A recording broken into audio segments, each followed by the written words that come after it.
Welcome. To Dark Narratives. I'm Isabella. And I'm Alexandria.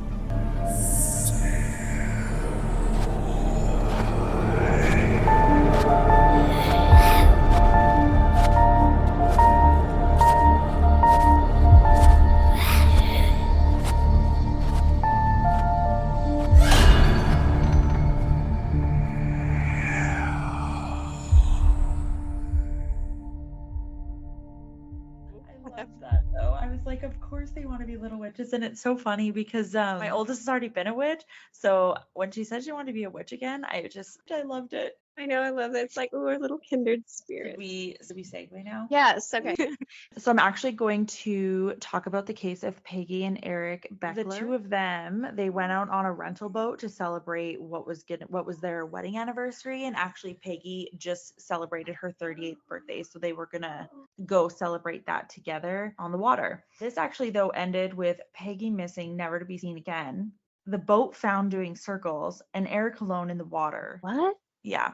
So whatever romantic, relaxing trip this was going to be was obviously anything but that. Oh, what the fuck happened? So I'll just let you know kind of who they were before they got together. So Peggy, I mean, she was absolutely beautiful and quite successful. At the point when she met Eric, she was 31. She kind of already had an idea of where she wanted her life to go. She ended up getting her physical therapy degree from the University of New Mexico in Albuquerque. And she was also very fit. She was actually a triathlete and her focus was on swimming. Eric was also pretty athletic. He seemed to be kind of in the he seemed to kind of like the same things Peggy was into, being that he was super athletic.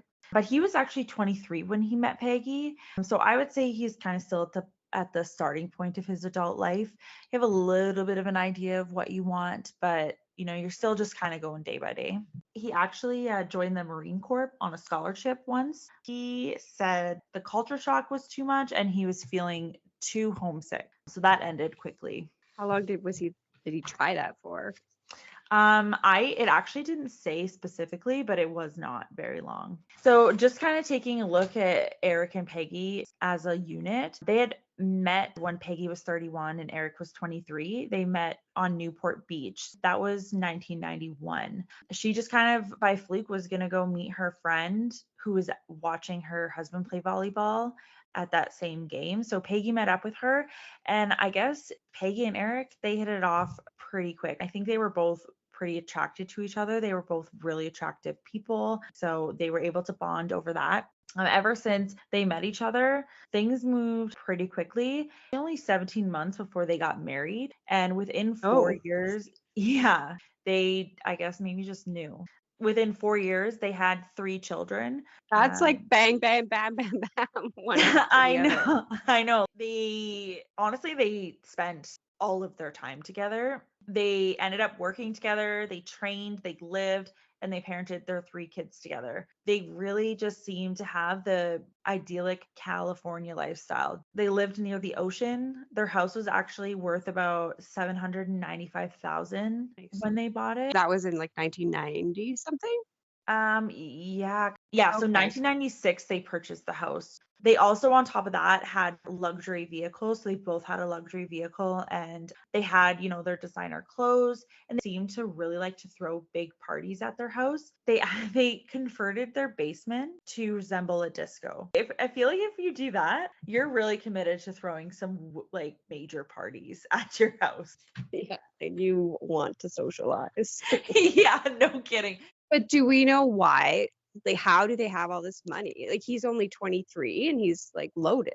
Yeah, but remember, Peggy had her own degree in physical therapy. Oh, so she Like she was kind of being the sugar mama. it kind of sounds like that because she was able to open up a lot of doors for them in terms of how they were going to make their money. Yeah, well, and speaking of that, in 1991, they opened their own physical therapy company. Peggy handled the day to day, the physical therapy, and that being because she had that degree.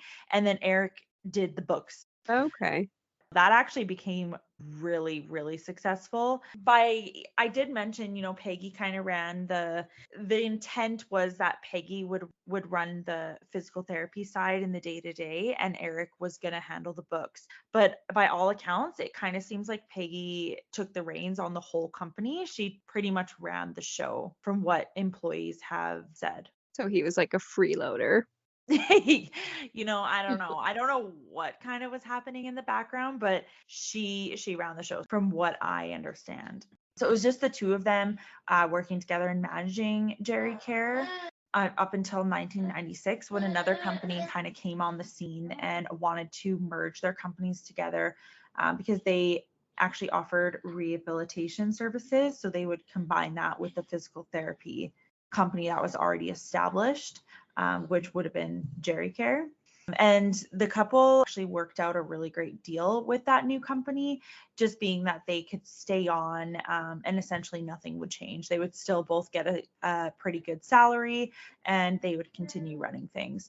So they did that for about a year. And that would actually bring us to when Peggy and Eric went out for the day on the water on July 6th, 1997. Eric was surprising Peggy Eric was surprising Peggy with a rented boat. They rented an 8-foot Striper 2000. I did look this up because I don't know boats from their names like that. But honestly, Yeah. it was just your average size speedboat, I guess you would say. And it was pretty easy to operate. So somebody who didn't have a lot of experience with using those boats could probably figure it out just fine. And that was actually the Becklers as well. They didn't have a lot of experience driving boats. Okay. It was, by all accounts, a beautiful, calm day. There was no reports of any large waves, large swells, nothing like that. They went and they enjoyed some kid-free time. I mean, if for those of you who do have kids, if you know, you know, the kids were home with their nanny. So they had the whole day to do whatever they wanted and just relax. At one point, they wanted to do some water sports. So Eric got in the water so he could kneeboard, and Peggy sat up on the driver's seat to tow him. And I just wanted to say, when I was reading this, thinking about being in the ocean kneeboarding is just terrifying. That is horrifying. Like, I know I want to be in the boat close to shore. Yeah, just on a kneeboard. If you wipe out, you're treading water in your life jacket there till that boat comes back around to get you. You don't know what is creeping underneath you. Just in the ocean. Like we do that all the time in the lake. But I mean, the ocean, that's so much more terrifying. I knew I wasn't the only one. I don't know. That does not strike as relaxing to just go. Like, I mean, obviously we're from the prairies, so it's, yeah, I don't know. Yeah. I'm sure people in California would be like, you guys are fucking idiots. But Yeah. Yeah. Okay. Well, anyways, he thinks it's relaxing. So he's going kneeboarding, and Peggy, she's sat up on the driver's seat and she's going to tow him. And this is where things kind of get a little dicey. Another boater is just obviously he's in the water and he's looking around and he sees a boat doing donuts. Okay, so he kind of drives by and it's not just a boat. He sees a man and he's yelling. He's yelling for his wife. He's bracing himself on his kneeboard. I don't know. If I was that boater and I came upon that scene, I really don't even know what I would think. so he's just like dangling out in the back and Peggy's gone. The boat, from what I understood, not too far away from him, and he was Oh. kind of treading water, holding on to kneeboard. Really weird. Documentary that I watched, there was Captain Lee. If you watch Below Deck, you know who Captain Lee is. But he had explained it as being the circle of death in boating terms, which, I mean, the name in itself, don't like the sounds of that. But I guess it happens if the driver has released the steering wheel while the boat is still moving. So, I mean, I don't know, but that's what he says happens. Is it'll just So the boat just starts doing circles. Yeah. I mean, there's probably people out there who do a lot more boating who kind of have a better idea of what goes on here, but that's kind of how it was described. Okay. So the boater, he comes up on Eric and it's just absolute utter chaos. Nobody knows what's going on, but he throws a life jacket to Eric to at least hold on to while they all sat and waited for the Coast Guard. So it'd actually be 45 minutes before the sheriff and the Coast Guard would even get there. So The if you're, hell? yeah, so if you're looking at that, that's about 2 hours since Peggy would have went missing, right? So no, for 2 hours, nobody knows where Peggy is. And he's I'm just like treading water in his little kneeboard. yes, yeah. What? I know. So right away, as soon as they get there, they're trying to obviously search for Peggy. Where the fuck is Peggy? I found this was crazy. There was a report that the US Navy actually even tried to help find her Oh. swimmer. So I don't know if just Oh, in I the area. forgot. Yeah, yeah. I forgot about that. Okay. By the next morning, they hadn't found her. They hadn't found anything that would lead them to her, and they had eventually called the search off. That would be the last time anyone would ever see or hear from Peggy ever again. Ever again. She's Yeah. gone. Yeah.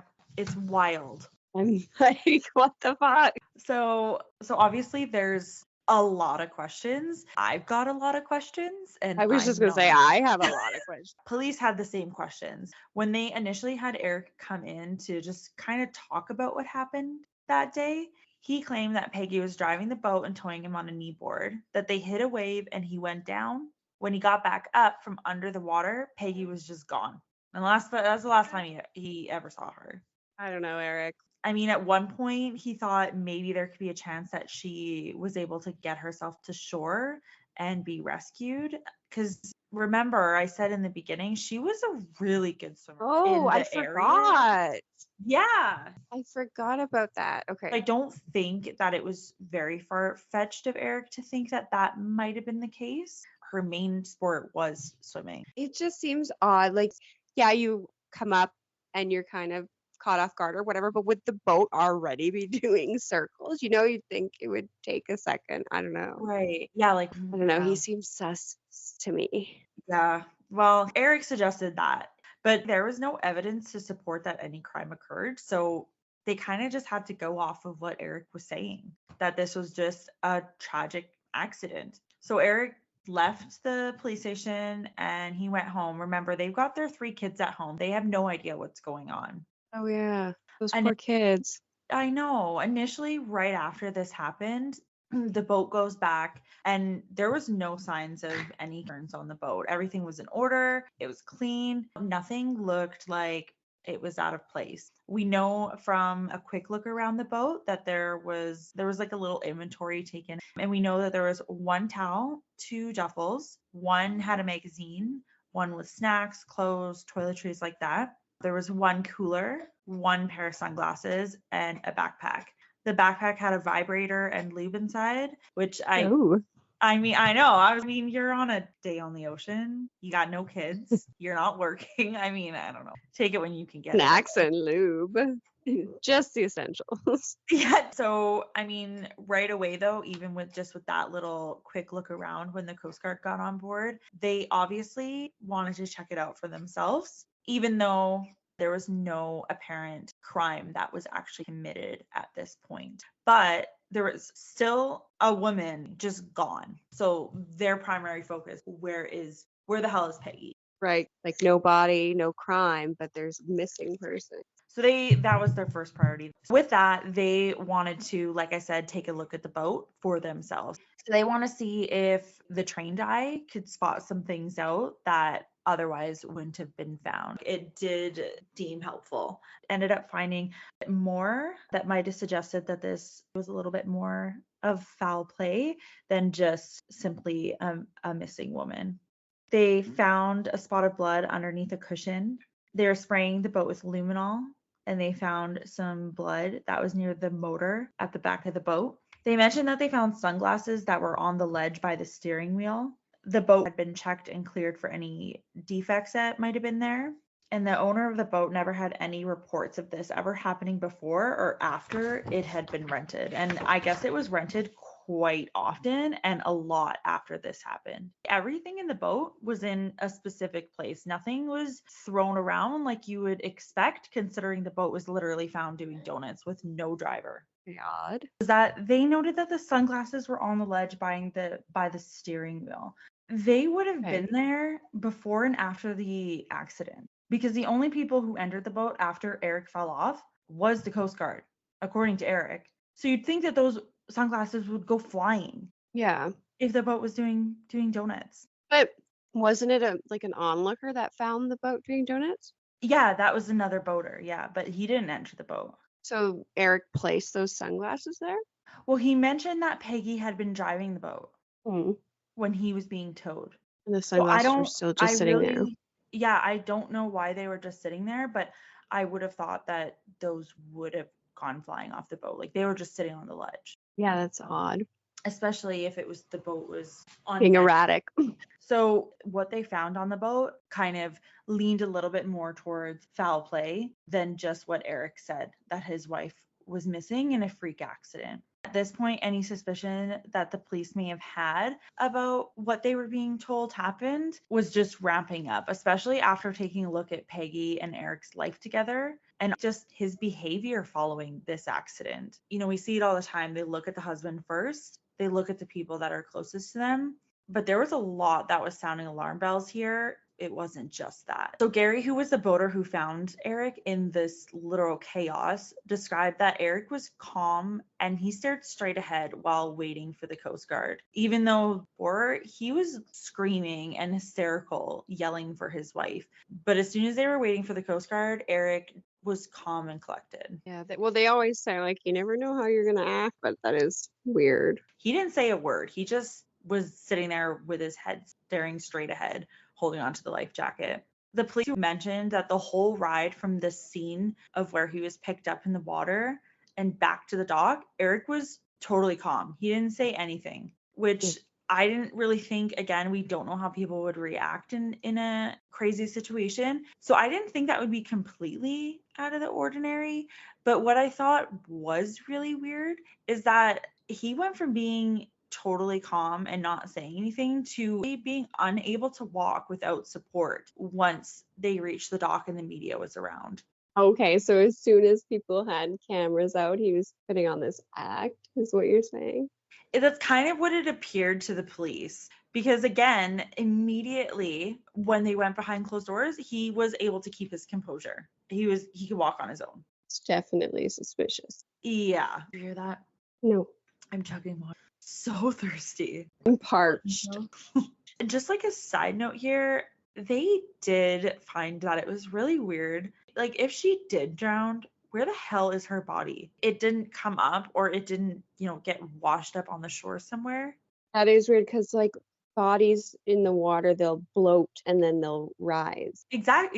And I did hear while I was researching that obviously the tides change quickly in the ocean. They do have people monitoring what the swells are, how the ocean is looking today, the reports of big waves, things like that. With all of this information thus far, they really needed to speak with Eric again. And 6 days after this happened, he had come into the police station to be questioned. When they were talking to Eric, he just relayed what his initial account of what happened was. But the police kind of tried to press him a little bit harder. I mean, they knew that they did find blood on the boat, and they just had a lot of unanswered questions that they wanted answers for. They can't necessarily prove just yet that a crime occurred, but there's obviously some signs showing foul play. Eric actually explained the blood on the boat away by saying that got there because Peggy was menstruating and they had had sex on the boat. Oh my God, this is so weird because in my case that I'm going to tell you about, the guy says something similar about like blood and explaining it, saying it was from a period from a woman. Are you kidding me? Like you'll hear it when I go through my case, but that's so weird. I wonder if that'll keep happening the more we do cases and we'll like end up Oh my being God, similar. probably. I could see that happen. Definitely. That's so weird. Yeah. And Eric he was pretty adamant that they had a strong and happy marriage and that he would have never done anything to harm Peggy. So obviously nothing really came from the questioning. The blood ended up being looked at further, and it was no help. Was there really was not enough either under the cushion or the back of the boat near the motor to even test. Well, and it was in the 90s too, right? So Yeah. that kind of testing was so much. I don't know if it was in its infancy, but they certainly needed quite a bit of it, or else it would be just the sample Right. would be ruined.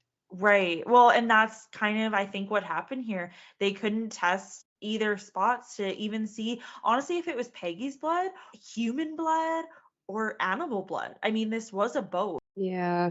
So that just, I mean, it was good that they saw it, but it just really wasn't helping this case. And it was a rental boat. So that boat was being rented out like clockwork. So who knows where it came from. It's funny Mm. that he felt like the need to explain it away, even though kind of suspicious, Yeah. where he could be like, I don't know, this fucking boat gets rented out. So from there was still a lot of odd activity from the moment Peggy went missing from Eric. So took a little bit of a deeper dive into Peggy and Eric's life together, and really things were not looking so hot. And it just another thing that just made this look more like foul play than just an accident. During one of Peggy's pregnancies, there had been conversations of an affair on Eric's behalf. Oh, that's gross. And this kind of brings us back to kind of near the beginning when I mentioned that, like, kind of before this happened, they had sold their business. But in that year, things really just got 10 times worse. Any issues or cracks that they were having before the business was sold absolutely was amplified. Like in their marriage. Yeah, yeah. And probably every aspect of their lives, because I mentioned they did everything together. So Yeah, that could take employees, a toll on anybody. oh, 100%. Employees reported twice that police came to handle domestic disputes between them.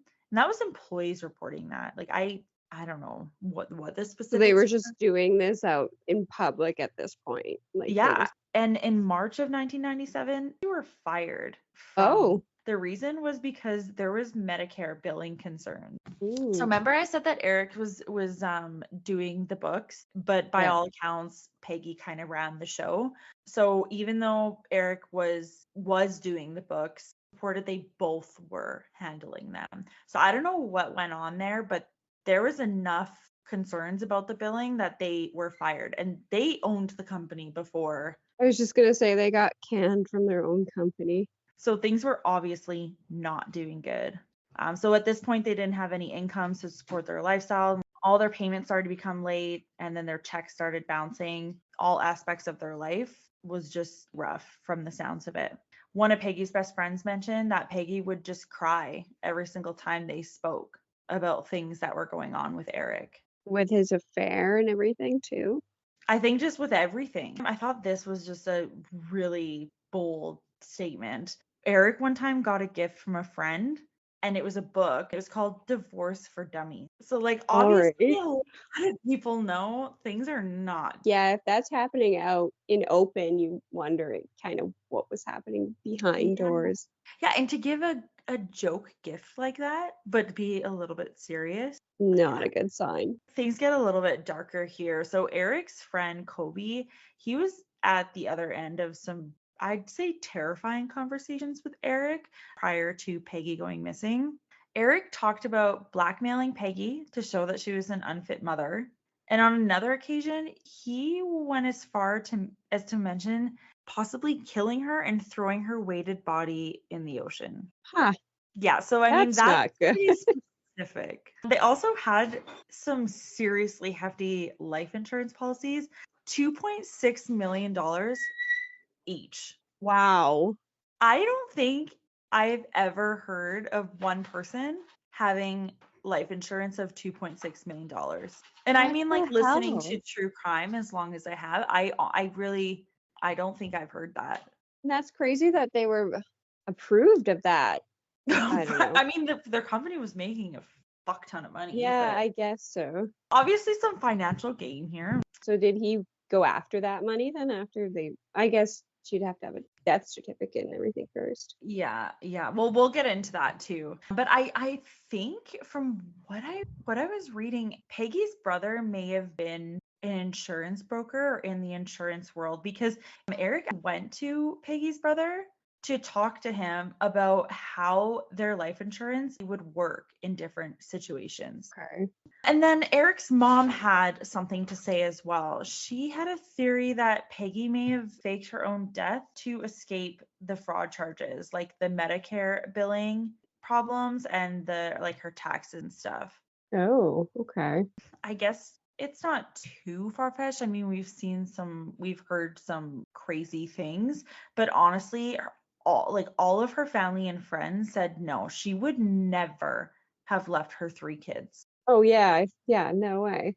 Right? And as a mom too, I don't know, I can't see that. Like you would not leave your kids. No, especially since she's been such a good mom up to this point. Like you can get over money troubles or whatever, it's not, I don't know. Exactly. They said no, she would have faced whatever she had to. She would not have left those kids. Yeah, no. So I don't think that theory had a lot of Validity? validity to it. I don't think that theory had a lot of validity to it. After Eric was questioned, he really did not do himself any favors to get any suspicion off of him. He ended up getting back into the dating game pretty quickly. He started to see Tina New just 3 months after the accident. So is she the girl that he was having an affair with? Well, No. okay. No. And he moved her into the house and the kids out to live with Peggy's parents in New Mexico. Really?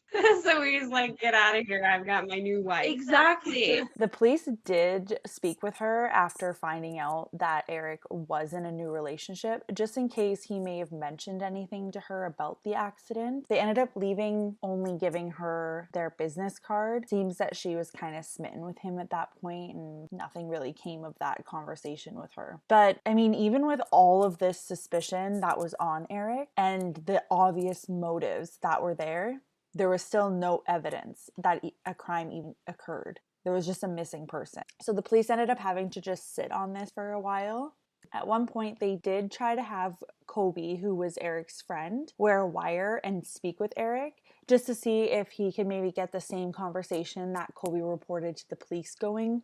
But honestly, any hopes of this helping just went the opposite way. Kobe said to Eric in the recording that he made Eric look like a interview with police, and Eric literally agreed, and he said that he was one. With that, the case ended up going a little bit cold right up until Tina called the same police officer that gave her his business card, and she was calling for 2 things. One was to report a domestic dispute with Eric, and 2, she wanted to report what actually happened to Peggy. Uh-oh. So Tina had a lot to say. She said something just clicked for her the night before. She had heard a lot about what happened to Peggy, all kind of the same thing. I guess like some details were changed throughout the years, but it all was kind of the same idea of what happened. But it just kind of came together for her the night before when she was fast forwarding through an older show.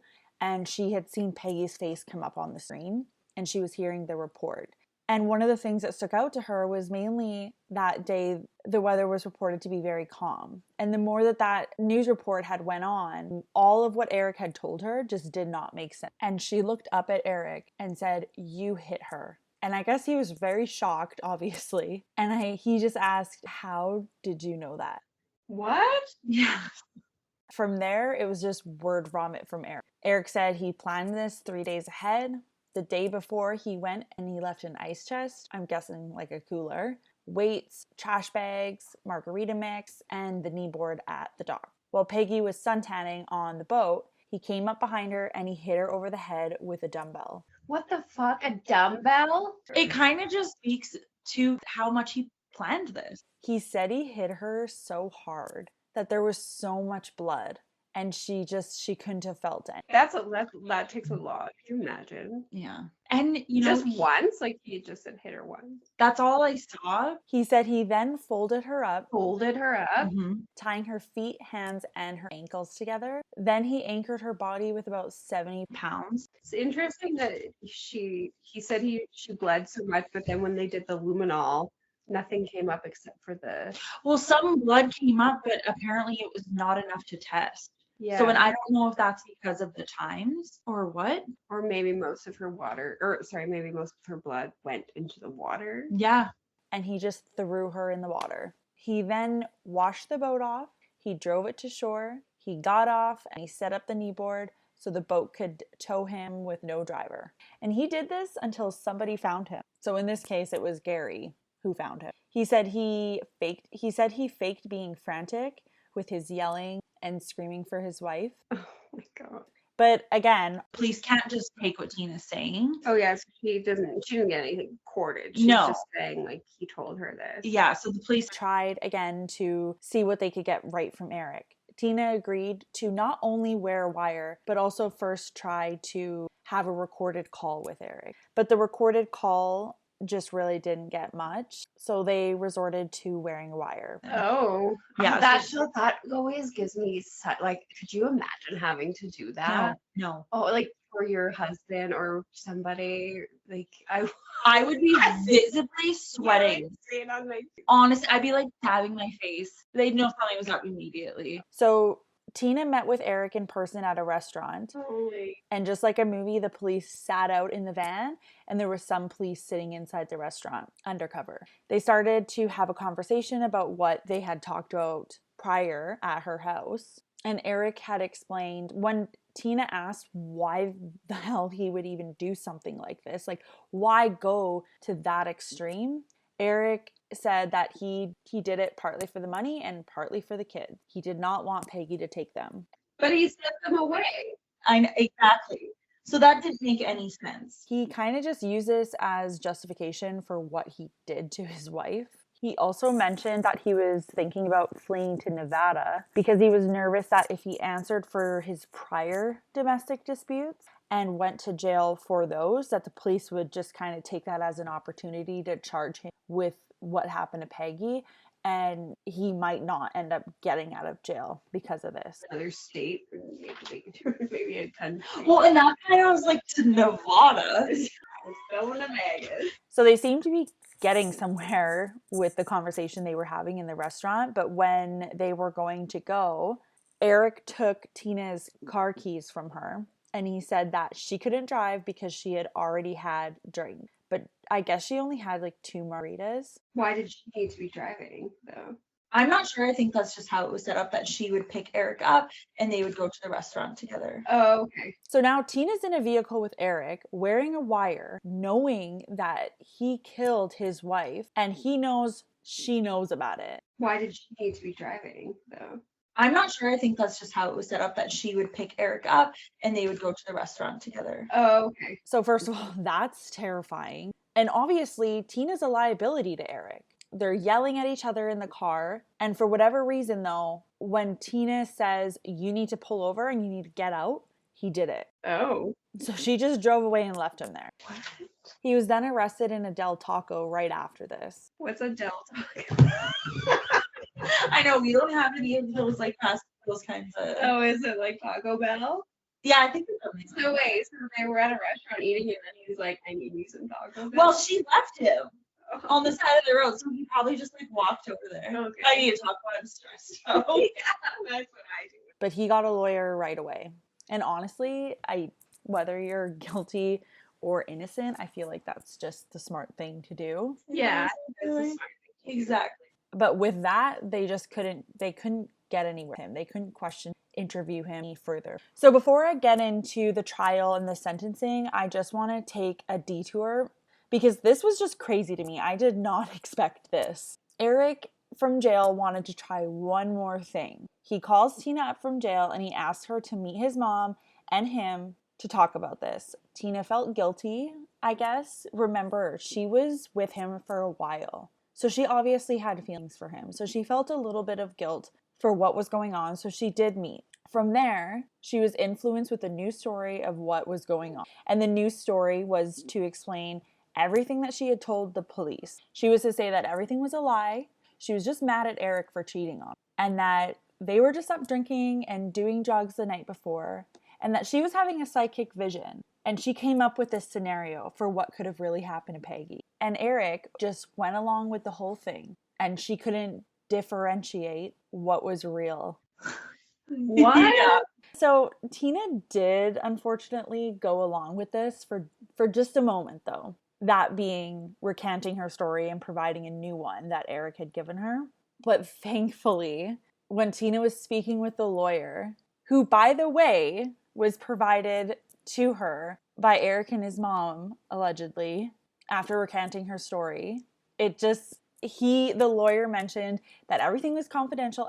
All the conversations that she has with him is confidential. So thankfully, it did not take long for her to say that everything that she had told the police in the beginning was the truth.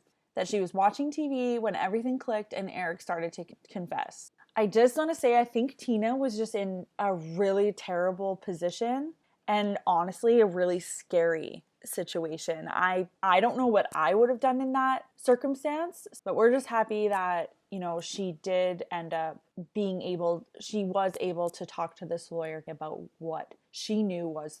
Yeah, the evidence is Exactly. stacked. Yeah, Piled in. So regardless, though, the police at this point had a plethora to go off of for their case. Not only was there conversations reported by Tina and Kobe, but now there was an actual recording. They were also able to establish that Eric did have a weight holder, and the same exact weight that he mentioned to Tina he used to weigh Peggy's body down was missing from that weight holder. So we'll get into the trial now. And Eric did plead not guilty. He testified in response to everything that was being used against him and reiterated what he had told the police happened from the very beginning. That they rented a boat. They took the boat to another boat dock for supplies for the day, that being the kneeboard, the ropes, and the other bags. He said they floated for a bit where they ate lunch, they had some drinks, they had sex, and from there they started water sports where Peggy was driving, sitting on the back of the driver's seat when he was on the kneeboard. He said he wiped out, and when he came back up, the boat was moving in circles. He tried to get himself to the boat, but he couldn't. He said that he became inconsolable at the dock only because police had told him just before that his wife probably would not be found, and it is likely she was just ran over by the boat and she drowned. What? Yeah. He had also said that the police told him because Peggy was athletic, she would just end up sinking. She could have just ended up sinking. Yeah, so that was my face. I guess the more muscle mass that you have, you can actually sink if you drown. We got some baby noises. Like, you could probably sink if you were to drown because you're just full of muscle. He did also address the discussions that were brought up that he had with Kobe. He didn't deny that those conversations happened, but he did give a reason for it. He said that he was just venting to his friend and he was just trying to put emphasis on just how mad he was about his whole situation. And honestly, if you're using those kind of ideas to tell somebody how mad you are with your spouse, that's really concerning. I don't think I've ever had those specific thoughts whenever I've been mad. Stressful. Yeah, no, Like, what the fuck? Yeah. But anyway. He did confirm there was some financial issues going on in the marriage. He said he only told Tina he killed Peggy to appear as a bad boy. He thought Tina was into the bad boy image. And so if he said that, he would just be playing it, making Tina want us. I don't know. Oh, okay. You know what really turns me on? Guys who murder their wives. It's ridiculous. He said he only came up with the concept of what happened to Peggy because he was following Tina's lead while they were drunk and high after going out to the nightclubs. Eric, he tried to use the story he gave Tina to use to recant her story, that Tina had had a psychic vision, and came up with the story that he hit Peggy. And again, he wanted to just try to fulfill her bad boy interest and go along with that. And he also denied that he ever asked to go along with a different story and that his mom was even involved. He said his weight set was never even complete to begin with. He said that he felt he was the target right from the start. The jury, though, they didn't buy anything that Eric was selling in his statements to the court. They didn't believe him whatsoever. Eric had motive and he had opportunity here, and it was really clear to the jury that Eric was not happy in marriage and that there was substantial financial gain, and he was just off living his life as if Peggy was not coming back pretty much right after the accident happened. All in all, Eric was sentenced to life without the possibility of parole. He was found guilty for first-degree murder of his wife Peggy.